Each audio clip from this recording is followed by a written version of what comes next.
சரி என்று மாற்றிக்கொள்ள முயற்சி பண்ணாதீங்க. இந்த வக்கீல் வேலை என்ன தெரியும்? வக்கீல் வேலை என்ன?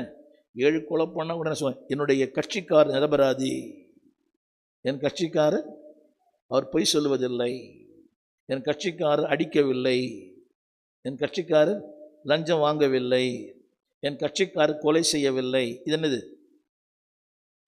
இருளை வெளிச்சமாக்குது. இந்த குடும்ப உறவுகளை கூட, என் கட்சிக்காரர் ரொம்ப நல்லவர், அவர் மனைவி தான் இவரை அடித்தார், அவர் மனைவி இவர் அடிச்சாங்களாம். இல்லை இந்த நாள் சொல்றாரு, என் மனைவி ரொம்ப நல்லவங்க, இந்த கணவன் தான் அவளை அடித்தார். இதோ பாரு இந்த கட்டை. புரியவே இல்லை. தீமையை நன்மையா மாத்துறவங்க, இருளை குற்றவாளிய 7 வயசு பெண்ணை, அதாவது பாலியல் பலாத்காரம் ஒரு பையன், கவனிங்கள், உச்ச நீதிமன்றம் ஹைகோர்ட் அவனுக்கு தூக்கு தண்டனை கொடுத்துச்சு. ஆனால் அதை சுப்ரீம் கோர்ட் அது தள்ளுபடி பண்ணிடுச்சு. புரியுதா உங்களுக்கு? இதுதான் உலகமே இன்னைக்கு. ஆனால் சொல்லுங்க, அப்படிப்பட்டவர்களை சாதிக்கிறவர்கள் என்ன சொல்லுங்க? ஒன்று சொல்கிறேன், இது மாதிரி ஒத்துப்பீங்களா? எப்படி சொல்லலாம் பாஸ்டர்? நான் யார்? என்னை பற்றி உங்களுக்கு தெரியுமா தெரியாதா? என்னை பற்றி உங்களுக்கு தெரியுமா தெரியாதா? சாதிக்க வேணாம், ஒத்துக்குங்க. இப்போ எனக்கு அது பொருந்தும். அம்மா புரியுதாம்மா? நம்மளாம் என்ன தான் பண்ணுறோம்?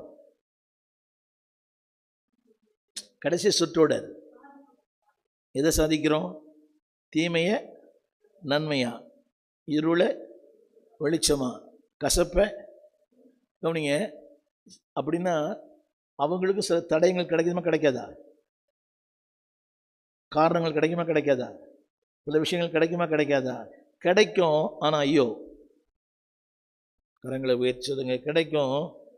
சத்தமா ஒன்று சொல்லுவீங்களா? அது போட முடியல. இது ஒரு ஆங்கில பழமொழி, டோன்ட் ஃப்ரேம் எக்ஸ்கியூசஸ். தவறுகளுக்கு அலங்காரம் பண்ணாதிருங்கள். எல்லாம் சொல்லுங்க, தவறுகளை அலங்காரம் பண்ணாதிருங்கள். தமிழ் புரியும் நினைக்கிறேன். தவறுகளை அவங்களுக்கு போட தெரியல. தவறுகளை அலங்காரம் பண்ணாதிருங்க. தமிழ் புரியுதா? கண்ணு வச்சு, மூக்கு வச்சு, அது காது வச்சு அலங்காரம் பண்ணாதீங்க. தவறு தான், அது அலங்கோலமானது. அலங்கோலத்திற்கு எதுக்கு ஒரு அலங்காரம்? தமிழில் சொன்னால் சப்பக்கட்டு கட்டுறது. தவறுகளுக்கு என்ன